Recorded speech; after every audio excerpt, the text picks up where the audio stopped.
Hello, and welcome to my channel.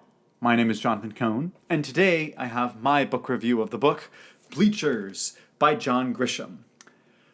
For those of you who don't know, John Grisham is one of my favorite authors. I've read like 15 novels by him.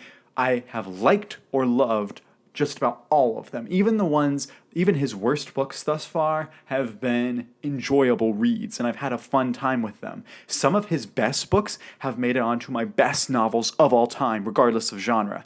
And he also has made it onto my top favorite five favorite authors of all time. So it is with great pain that I say, I did not like this book, and I have a ton of negative stuff to say. So if you really liked Bleachers, first of all, tell me what you liked about it, but two, just be forewarned, I'm about to spend this video hating on this book. I did not like it. I'm usually very nice and respectful, and I'm going to try to still be respectful, but I think a lot of the decisions here were baffling.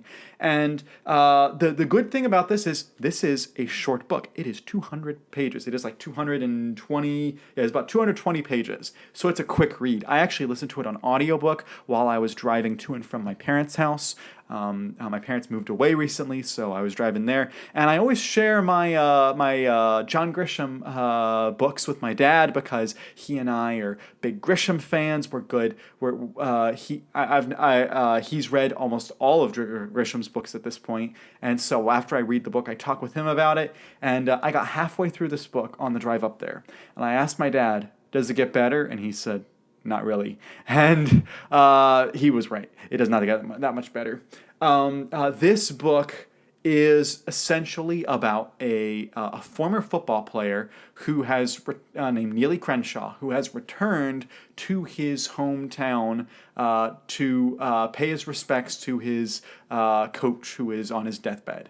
And it's pretty obvious his coach is going to die, his former coach. And that coach had coached, for like 40 years at the local high school where football was everything. I mean, how many sports stories? Biggest thing in the town was the football or the hockey type thing.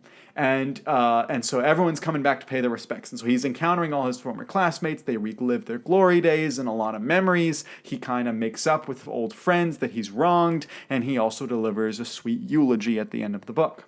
And that all seems like an interesting premise.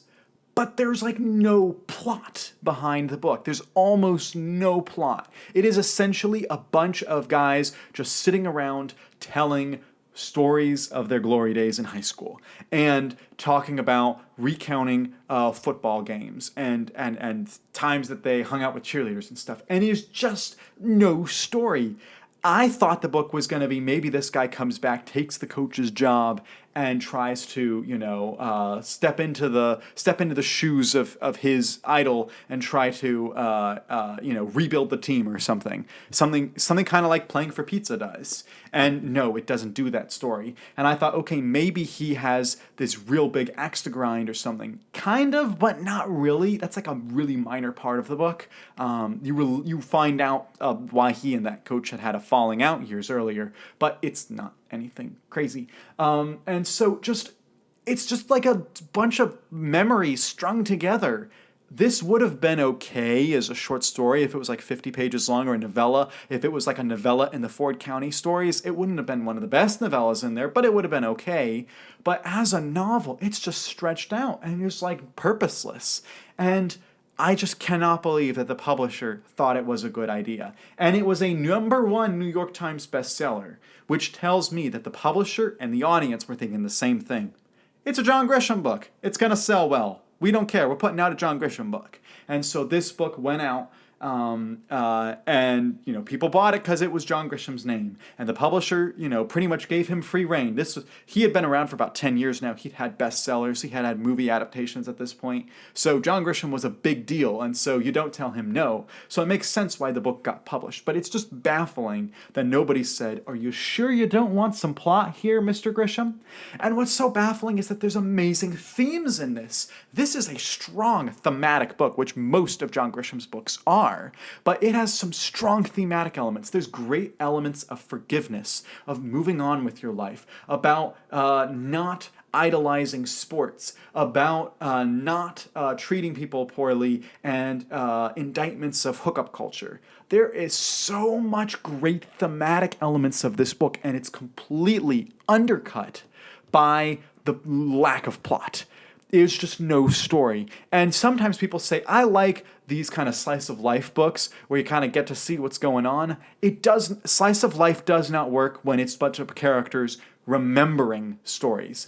There is a time and place for a character to recount a story, but it should not be and sometimes, a whole book will be framed as a character retelling it, but it should not be a bunch of characters sitting around on Bleachers, and this character tells a 5-page memory, while this character tells a 5-page memory that are kind of just strung together and kind of don't have much meaning to them. And eventually, partway through the book, you realize there's something bigger going on, but it's not that huge, and there's nothing really for the characters to do. There was like a potential for him to have like another romantic thing in the book, and it just gets spiked into the ground. And there's potential for him to get revenge on someone, and it gets spiked into the ground. And so in every turn, story decisions just aren't there.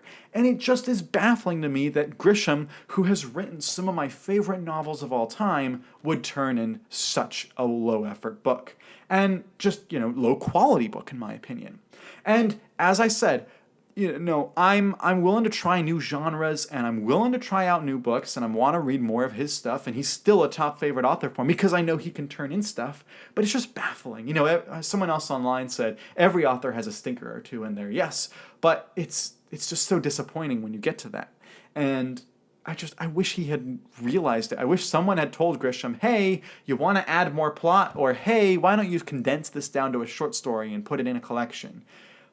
Sometimes editors are important. It's not just that, it's not like with studio executives, people complain that they just get in the way of creativity.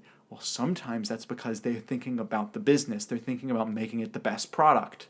And with this could have been a much better product. It didn't even have to be crazy longer. It just needed a little bit more story. Like, Playing for Pizza has some similar themes. They're both about American football. They're both about guys who are no longer in their glory days. But Playing for Pizza has a fantastic story behind it.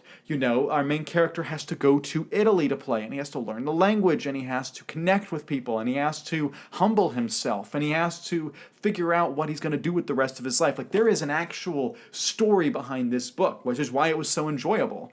There's no story here, and I'm repeating myself, but I'm just baffled at the story choices here. So, it's not like it was torturous for me. It was only a 4-hour audiobook. It's only 200 pages, so I breezed through it. But I was just so frustrated, so disappointed in one of my favorite authors. So I'm going to give this book a 3 out of 10. The only reason it gets positive points, and I say the only reason, is its strong thematic elements. If it didn't have those strong thematic elements, it would be a 1 out of 10. But because of the strong thematic elements, I'm going to give it a 3. So I did not like the book. I'm very frustrated. This is going to go on the worst books of the year, but it's not the worst book of the year. So that is my opinion of Bleachers by John Grisham. If you've read this book, let me know your thoughts in the comments section down below. And until next time, I'm Jonathan, and thank you for watching.